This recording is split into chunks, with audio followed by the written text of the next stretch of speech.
তো viewers, Indian visa সম্পর্কিত আরেকটা গুরুত্বপূর্ণ বিষয় নিয়ে আজকের পর্বে আলোচনা করব। তো ভিউয়ার্স, আমরা যারা ইন্ডিয়ান ভিসার জন্য আবেদন করি তারা সবাই জানি যে আবেদন করার সময় আমাদেরকে কিন্তু একটা শিডিউল দেয় এবং সেই শিডিউল অনুযায়ী কিন্তু আমাদেরকে আইবেকে যেতে হয়। এখন এই অনেকেই আসলে কনফিউশনে থাকেন যে আসলে শিডিউলের যে শিডিউল টাইম দেয় সেই টাইম অনুযায়ী যেতে হবে নাকি এর আগে গেলেও হবে এর পরে গেলেও হবে। এই বিষয়টা নিয়ে অনেকের ভিতরে কিন্তু কনফিউশন আছে। তো এই বিষয়টা আপনাদের সামনে আজকে আমি ক্লিয়ার করে দিব, ঠিক আছে? তো আপনারা জানেন যে এখন আবেদন করার সময় আমাদেরকে একটা টাইম শিডিউল কিন্তু দিয়ে দেয়। সেক্ষেত্রে একটা নির্দিষ্ট ডেট থাকে এবং নির্দিষ্ট একটা টাইম থাকে, ঠিক আছে? দেখা যায় নির্দিষ্ট একটা ডেটের যেমন 9টা থেকে 10টা বা 10টা থেকে 11টা এরকম একটা টাইম দেয়। তবে এই টাইমটা কিন্তু আপনি আপনার ইচ্ছা অনুযায়ী নিতে পারবেন। কেমন? আপনার কিন্তু আবেদনের সময় একটা মিনিমাম ডেট দেয় আরকি, একটা তারিখ দেয়। ওই তারিখের পরে যেকোনো টাইম আপনি চুজ করতে পারবেন এবং যেই দিনটা আপনি নিবেন ওই দিনের যেকোনো একটা টাইম কিন্তু আপনি মোটামুটি চুজ করতে পারবেন আরকি, ঠিক আছে? তো এখন আসেন যে আমরা ওই শিডিউল অনুযায়ী গেলে হবে না এর আগে গেলেও হবে কিনা বা এর পরে গেলে হবে কিনা। তো প্রথমেই আমি বলবো যে আপনারা শিডিউল টাইমের যদি পরে যান তাহলে কিন্তু হবে না। আপনাদেরকে অবশ্যই শিডিউল টাইমের সময়ই যেতে হবে, ঠিক আছে? তো অনেকে শিডিউল টাইমের আগেও যেতে পারেন।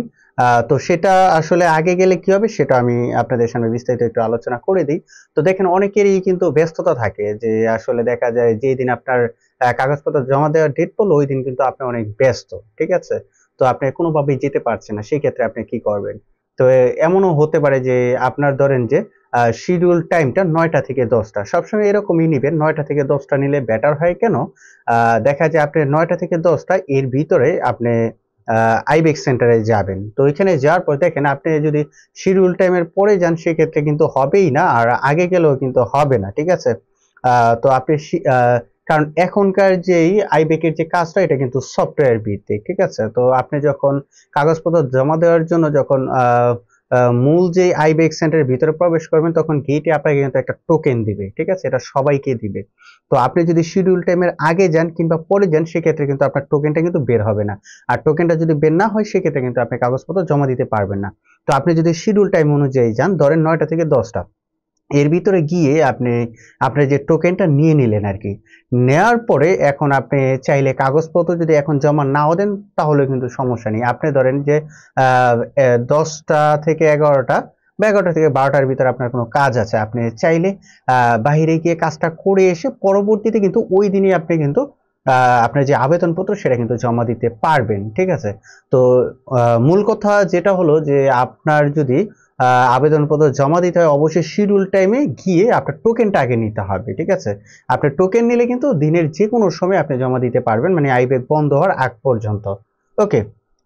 তো আসলে যাই হোক, আশা করি আপনারা বুঝে গেছেন যে এখন কিন্তু শিডিউল টাইমের বাইরে কিন্তু আপনি যেতে পারবেন না, ঠিক আছে? আপনি শিডিউল টাইমে গিয়ে আপনি টোকেনটা নিয়ে পরে দিনের যে কোনো সময় আপনি আবেদনপত্র জমা দিতে পারবেন। তো যাই হোক ভিউয়ার্স, আজকের এই আলোচনাটা আশা করি অনেকেরই উপকারে আসছে।